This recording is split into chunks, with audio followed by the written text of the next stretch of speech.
Good morning. Let us now complete our discussion of Bal Sarkar's plays with a last play called Stale News. And this is along with Procession and the second play that we discussed. All these three plays, Procession, as well as Boma and Stale News, all belong to the third phase of Badal Sarkar's career as a playwright.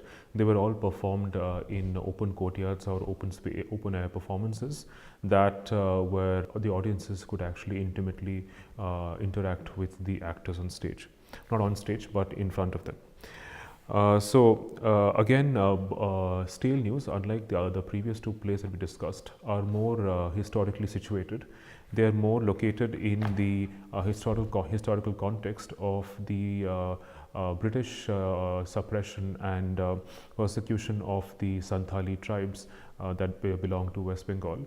And the play really is about or focuses on the state persecution and the police violence and the brutal tyranny of police violence as well as state persecution in the lives of the Santhalis. In some sense, this play lays bare the machinations of the colonial state and the police, as well as the wealthy landowners and a certain class of the landowners was created by the British in the wake of the permanent settlement of the Bengal presidency. And the play really is a description, a detailed description, a detailed dramatization of the plight of the Santalis, who for the longest time had enjoyed absolute insularity, absolute isolation in the thick forests of Bengal until their life was interrupted by the British colonial force along with the police and the creation of a new landholding class that was in some sense responsible for reducing the lives of the Santhalis to poor slaves and debt-ridden bonded laborers. So the play describes the spiraling cycle of violence and persecution and poverty and impoverishment of these Santhalis, and the way in which Santhalis towards the end of the play decide to revolt against the brutal tyranny of British colonialism as well as the landowners for whom they worked. And so none of them actually end up surrendering to the colonial force, but get killed in the process. But there's a deep sense of injustice, indignation, and rebellion, and the play actually ends on that note of rebellion, and which also generates a sense of hope. So let us just look at some of the few sections in the play that are descriptive now of these different scenes. And so again, like the previous two plays we discussed by Bal Sarkar, again you have a chorus of 8 actors who are all anonymous, and they again use their own bodies and the formations of their bodies to actually give the audience a sense of the historical setting of the play. Again, like the earlier plays by Bal Sarkar, this play also employs certain important oral formulae which give the audience a sense of rhythm, of repetition, of memory, right, of a certain historical memory of persecution and violence.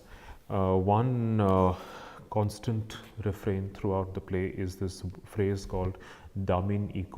Right? And Dominique, we later realize, is that part of Bhagalpur in Bihar where the Santhalis were made to settle down.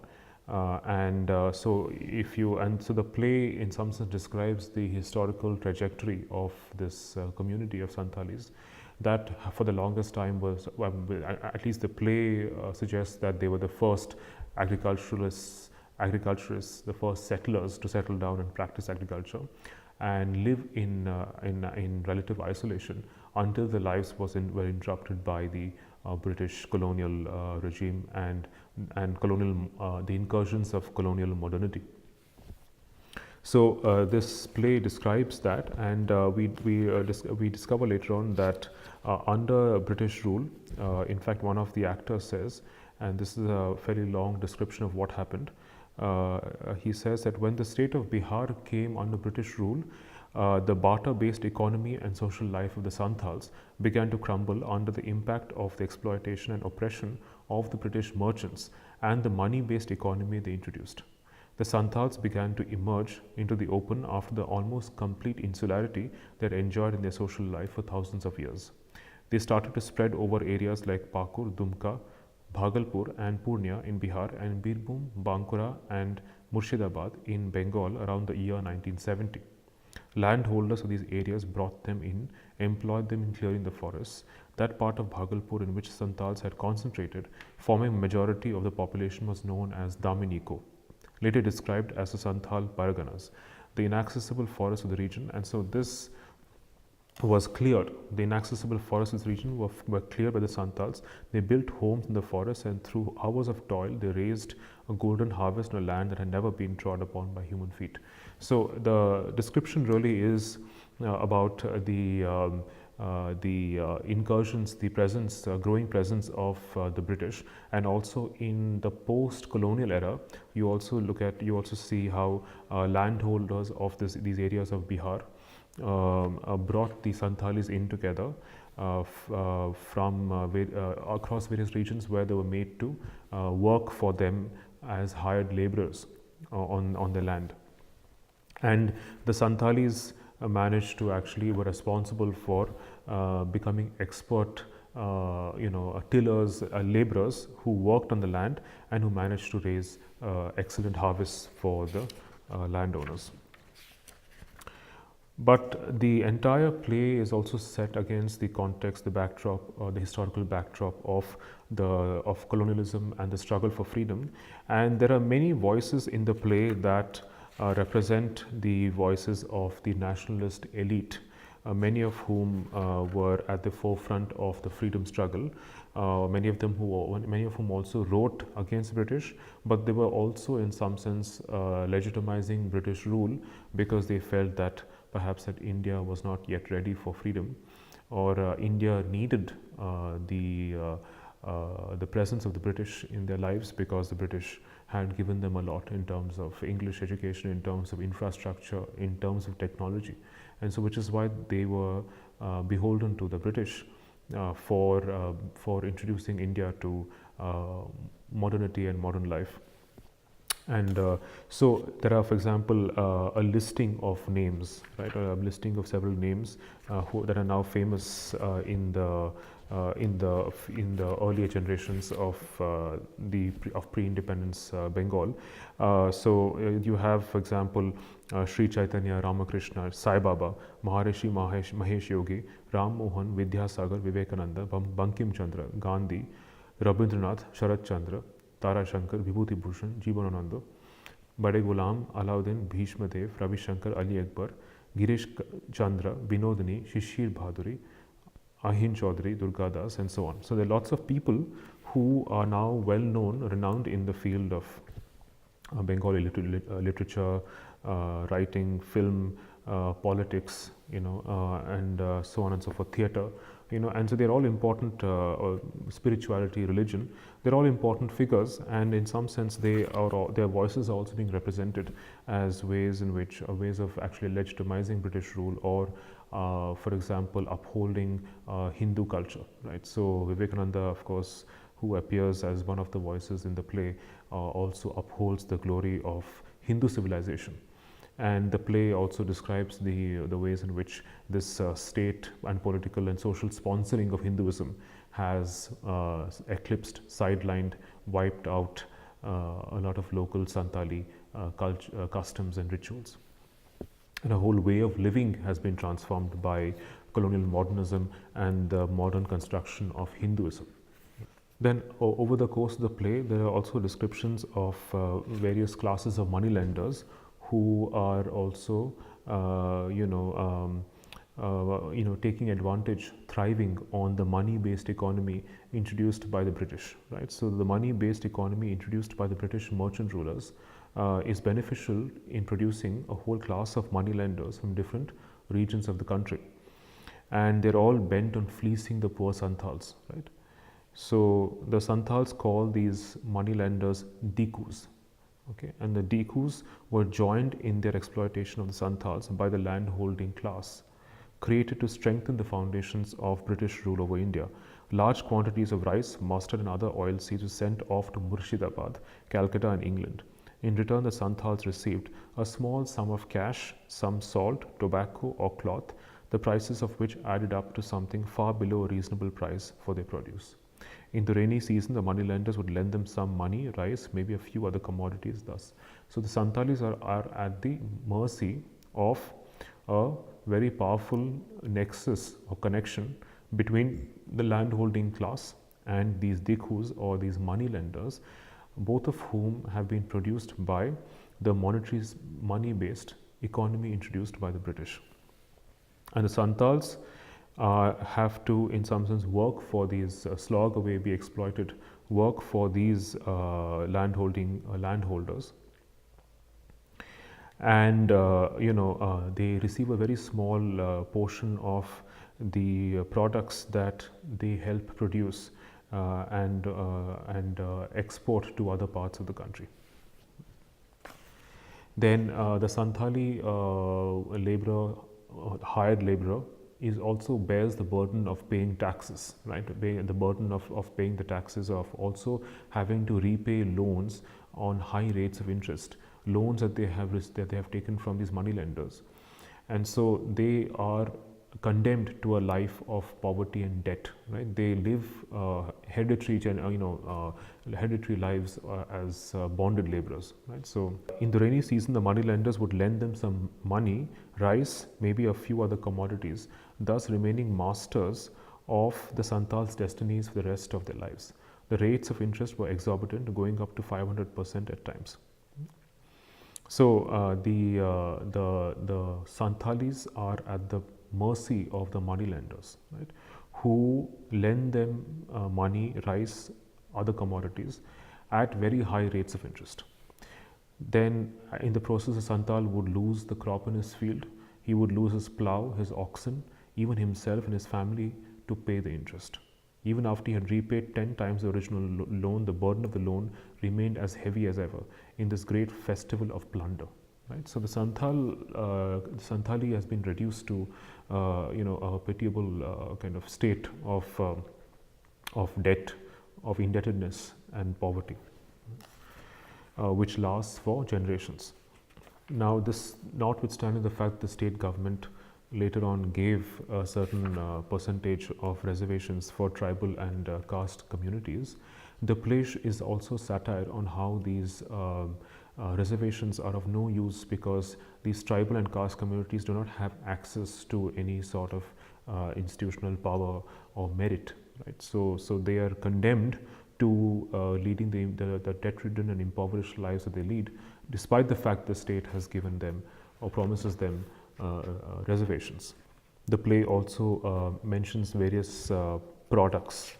It almost many the characters, many of the voices of the characters in the play are like advertisements, advertising new products that are in the market, right?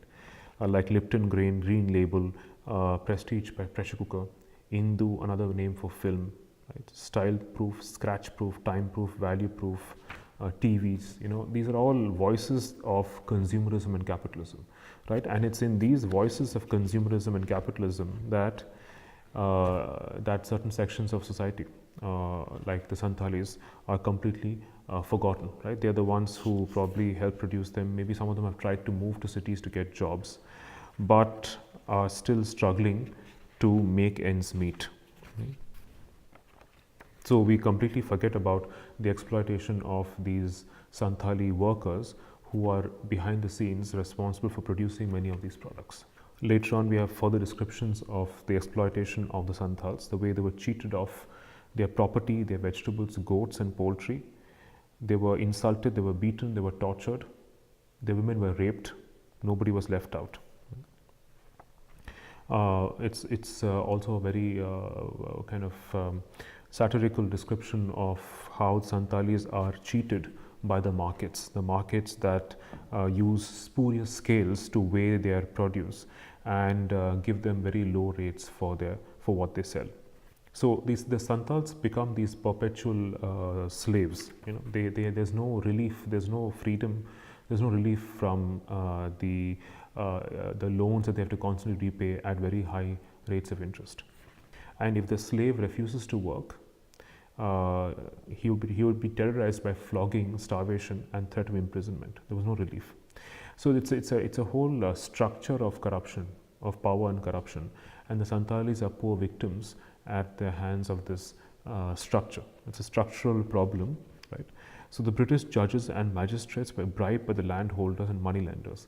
Innocent Santals were therefore dealt the severest of sentences, while the oppressors never received even a warning from the court.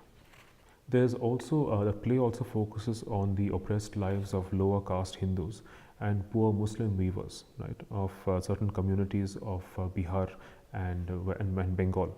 Right? So it's not just the Santalis, but it's also the fact that there are other marginalized sections of society like the Dalits and the poor Muslims who are also at the brunt of the revenue taxation system, and they are also leading lives that are spent in trying to repay debts that they of loans that they and the interest in the loans that they owe moneylenders. The question of language also becomes very important here, because there are many Santhali words being used here and there to describe the Santhali's consciousness, right? And so one of them is hool, the word hool. So one is diku. Diku is the word that Santalis use to refer to these usurious moneylenders. But then there's also the word hool, which means revolt, right? And so the play also describes the spread of the Santhali revolt against moneylenders and the larger structure of power. So many of these Santhalis, they have a very intimate knowledge of the forest landscape, and they also have their own strategic forms of warfare, and they also have their own small weapons and guns that they use to attack these moneylenders. And so they secretly, ransack these Diku houses. Right? There are these moneylenders who are Bengali, Punjabi, Bhojpuri, Bhatia, and so on. And these Santals go on a raiding spree, trying to raid these Diku houses of their undue wealth and black money. So many of these Santalis who carry out this raid are hung, they're hanged or they are killed, but then not one Santali surrenders to the police. Then again, this is juxtaposed to the voices of certain important luminaries of the early generation of Bengalis who received the benefits of Western colonial education.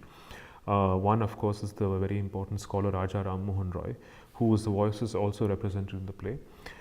So of course these voices, all these people, these historical characters are exposed for the hypocrisy, for the fact that they all in some sense, some way or the other legitimized British rule, right? They all felt that British rule was in some sense beneficial to the country. So for example, Ram Mohan, we hear Ram Mohan justifying the indigo plantations, and completely forgetting that the tyranny and the exploitation and the brutal oppression of the indigo planters on local populations.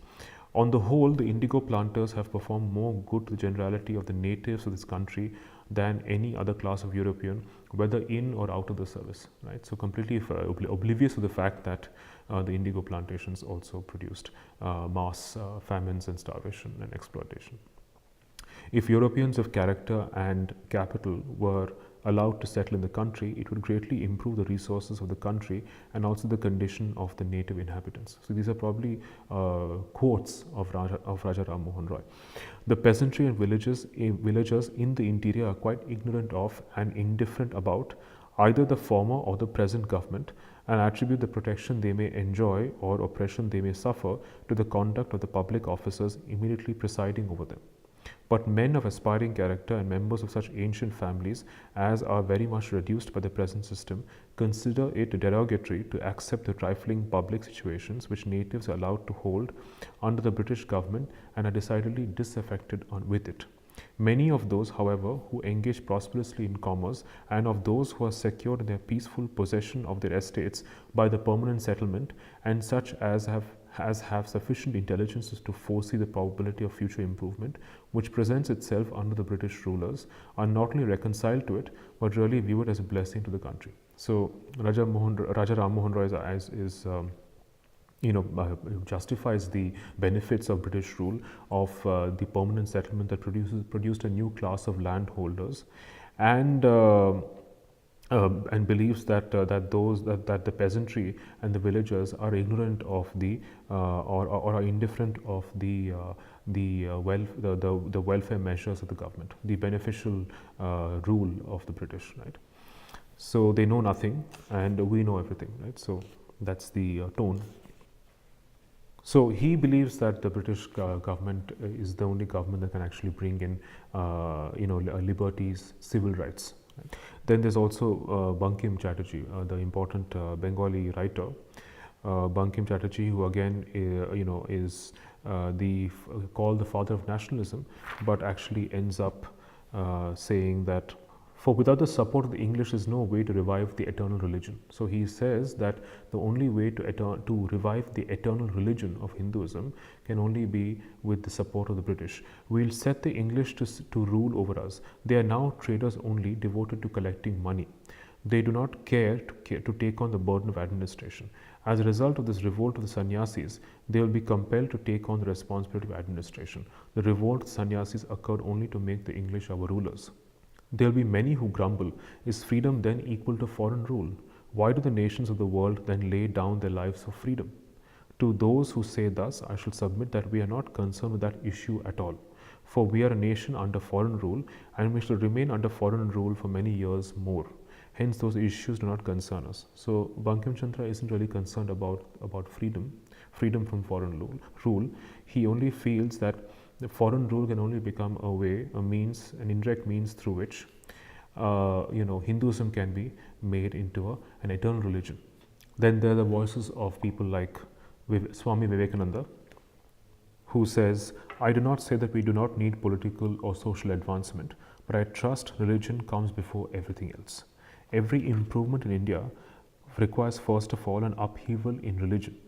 Before flooding India with socialistic or political ideas, first deluge the land with spiritual ideas. So this is part of Vivekananda's speech at the Conference of Religions at Chicago, where he upheld the primary importance of Hinduism, of religion. He says, retain Hinduism in your spiritual faith and religious practice in the very core of your being. Right? So Vivekananda becomes like Bankim, another force of Hinduism, of a certain construction of Hinduism as an eternal source of enlightenment and freedom. And this is, of course, like Sarkar does in his other plays, there's always an ironic contrast between, let's say, the voices of nationalism, of liberation, of salvation, and a chorus which talks about the reality of the violent exclusions on which the nation is built and becomes. So fear, condemnation, opposition, silence, greed, self-interest, loyalty, slavery, salvation, fear, condemnation, opposition. Right? So this is the reality, that even as the nation state believes that it is liberated, it is free, it is, with the help of the British, they will actually produce a democratic country which believes in civil and public and political rights, but still those rights are not available to everyone that is part of the country. So not everyone actually belongs to the nation state. There are always some violent exclusions on which the nation state is being produced. Many of these voices in the play read like voices, like the voices of newsreaders or articles from newspapers. Right? So many of these characters are actually reading out articles from the newspapers which reflect the victims of the country, victims who have died of floods, who have died of poverty, who have killed themselves because they could not repay high interest loans. Right, of people who have died of police persecution and violence. Many of them have been shot dead. There are many refugees from Bangladesh who are now, or many Santhalis, or who have been exiled to Dandakaranya. Many refugees who have arrived in Dandakaranya. Many of them have been killed by the police. Right, so many of these articles that are taken from various points in history, both before independence and after independence, describe the plight of people who have been exiled, poor people, tribals, lower caste people, people who have been accused of sedition, of going against the British, who have been exiled to the forests of Dandakaranya. So there are many political prisoners, for example, who are languishing in the Alipur jail, who have not been given any food to eat, who are starving. They have not been given soap to bathe. There's also a spiraling, investment in weapons, international, investment in weapons, and also in the investment in importing, trading scientists, technologists, skilled workmen and artisans between countries. And of course, the whole global investment in warfare, in military technology, is to actually, produce a new cycle of state-sponsored violence and oppression against the marginalized, or against all those people who are considered to be enemies of the nation state. Then there are further descriptions in the play of the kinds of state-sponsored atrocities that are being committed by the police, along with the help of the zamindars, the landowners, and the moneylenders, of the number of Santhalis who have been raped and killed and pillaged.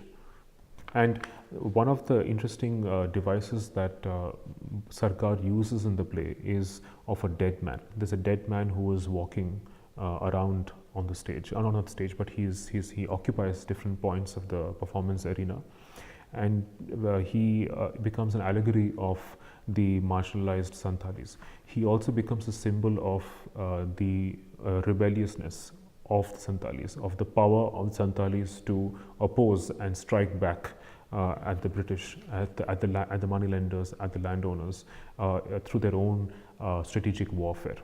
Right. So you have a dead man who is robed, who is cloaked, and who silently uses different hand gestures to indicate the shifts in the Santhali mood. Right. So there are moments where Santhali wants to rebel. There are moments where the Santhali has been victimized. There are moments where Santhali has to attack.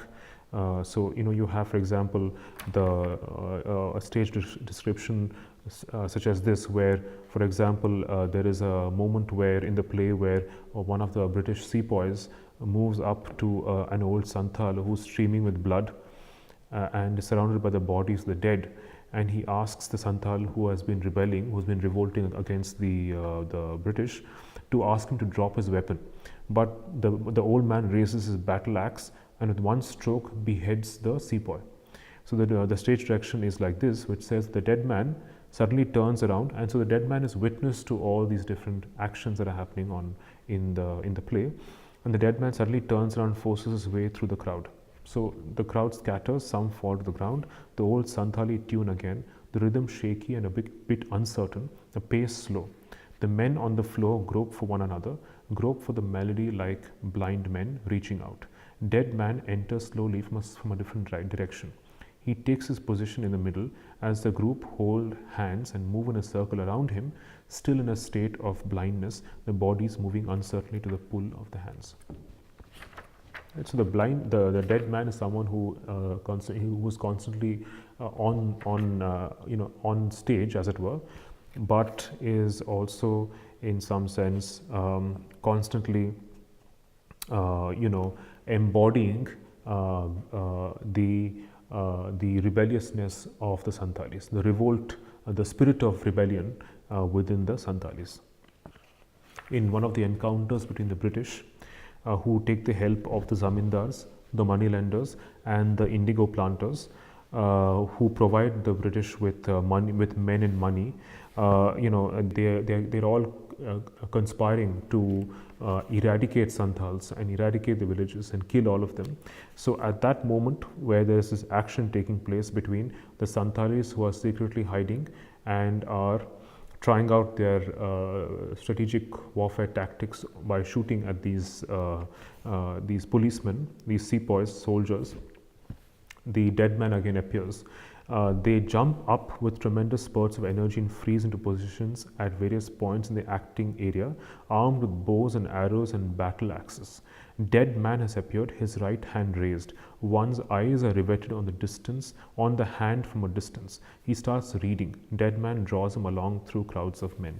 Right? So that dead man performs many functions in the play. So this play, unlike the previous two plays, does not end on a note of hope, but it just restricts itself to descriptions of atrocities which are being committed against tribal and lower caste communities. So there's also, of course, and the play moves from the pre-colonial, from the pre-British, pre-independence times all the way down to the post-colonial period, from the till the 1970s, all through the Naxalite movement, as well as the other atrocities that are committed against Dalits and Santhals, in various parts of Bengal and Bihar. So in some sense the play is also trying to show how the legacies of colonialism have lasted well into the 70s and 80s, and so there seems to be no respite from the kinds of structural forms of discrimination and violence that occur from the pre-colonial, pre-independence period. Right? So let us now complete our discussion of Badal Sarkar by looking at the slides. Born 1925, died in 2011. He was born in 1925 in a Christian family in Calcutta, studied in a Bengali medium school in Scottish Church Collegiate School. He read Bengali playwrights in his youth. He also studied to become an engineer. He later got a diploma in town planning in London, where he watched many important European and American plays. His work took him to Nigeria, where he wrote some of his best plays. Known for his play Ebong Indrajit, Sarkar initially wrote comedies and plays that had to do with the alienation of the middle class individual. His earlier plays were staged on the proscenium stage. He later abandoned the proscenium theatre because he felt restricted by the stage, makeup, lighting, backdrop, etc. He formed something called third theatre, which was free of what was necessary for proscenium theatre. It was basically a third form of theatre which was free of the proscenium stage, of the realism of the proscenium stage, as well as folk theatre, what was commonly understood to be folk theatre. And he engaged in free and direct communication with the audience in an intimate setting, and which was also free to watch. Right? So the audience could, if they wish, donate money. So it was called his form of third theatre was free of the conventions of proscenium stage theatre in terms of its artificial lighting, makeup, backdrop, and so on. It was also did not necessarily incorporate or copy or imitate folk theatre, but it was also free in the sense that it engaged in free and direct communication with the audience in a very intimate setting, and it was free to watch, and the audience could, if they wish, donate money. Right? His theatre moved from the proscenium to the Angan Manch, or the theatre all round, where the audience sat around the room or courtyard and the actor interacted with the audience, to the Mukta Manch, or open area, and to the street. He believed the function of theatre was to bring about social and political transformation. In the play Procession, the play uses the idea of Calcutta as a city of processions to describe the apparent success of many political and religious processions in the city that is supposed to unite people. The play was the first play by Sarkar to be performed in an open area. There are 6 anonymous characters who assume different voices in the play. It describes the suffering and exploitation of the anonymous rural peasantry and farmers. Khoka, the missing boy in the play, becomes an allegory of the deprived and marginalized. The old man is an older version of Khoka who's in search of him. Nothing much has changed over the generations, as people are in search of their own sense of self. There are many issues covered in the play, from caste violence, poverty, the nuclear bomb, and starvation. It ends on a new note of hope at the possibility of finally finding a procession that would truly unite people irrespective of their differences. In Bhoma, Bhoma like Khoka is an allegory of the nameless, exploited, and suffering rural peasantry. There are 6 anonymous actors who assume different voices. A common refrain is the blood of the peasantry and farmers who have soaked the soil they cultivate with their own blood. There is an ironic contrast between voices that praise the glorious history of the nation and its unity and technological advancements and the plight of the peasantry. The state has money to spend on roads and bridges, trains, but there is no water for cultivation. The farmers caught in a vicious cycle of poverty and debt. Bank loans cannot be had without any assets or securities. Without money, there can be no capital, no diesel pumps to pump water. The play covers the problems of seasonal employment for some farmers who don't have enough water to cultivate in the dry season and work as hired laborers for big farmers. The stark differences between the urban youth who aspire to get admitted to prestigious educational institutions and go abroad at the cost of others' tax money. The lasting casualties of nuclear power and the atom bomb and the impact radioactivity has on generations of deformed children and on the environment, even if it is being used for peaceful purposes. These are the issues that the play exposes. The ecological and urban human habitat of the Sundarban is threatened by the demands of urban expansionism and cultivation and wildlife, like crocodiles and tigers that have been preying on indigenous communities. So if you remember the last time we discussed the play, we had there was an example of the Sundarbans towards the end of the play, which is threatened by the demands of urban expansionism, by the demands of agriculture and cultivation, and on the other hand, there are the people who live there are also threatened by the wildlife that's present there. Even the official language of conservation does not ensure the sustainable survival and livelihood of the communities and wildlife. The play ends on a note of hope that there is an equal that if there was an equal access and distribution of resources, there would be greater harmony and not inequality. One has to clear the poisonous trees of individualism and private property and greed in order to achieve greater harmony. In Stale News, the play describes the colonial suppression of the Santhali revolt against the colonial state and their victimhood at the hands of police violence. The nationalist Hindu elite, who both legitimized and opposed Hindu rule, were estranged from the tribals and denied them their autonomy. Their intimate relationship with nature was upset by the incursions of colonial modernity. There is also romanticization of Santhali society as the first agriculturalist settlers. A repeated phrase in the play is Damin Iko, that part of Bhagalpur in Bihar where the Santhalis first settled, where their life of insularity was interrupted by British colonialism. They were exploited by moneylenders that had a powerful connection with the land-holding class. There's a dead man in the play who symbolizes the invisibilized Santhali in the face of state and police persecution and Samandari exploitation. There's also the spread of state and socially sponsored Hinduism that threatens to wipe out the local beliefs and customs of the Santhalis. The play recounts the stories of Santhalis being reduced to slaves and bonded laborers. The ruthless tyranny of the British and the landlords is exposed. The play closes with the Santhali revolt, their determination to oppose the forces that reduced them to their plight through their own strategic warfare. Although they are defeated and killed, they refuse to surrender.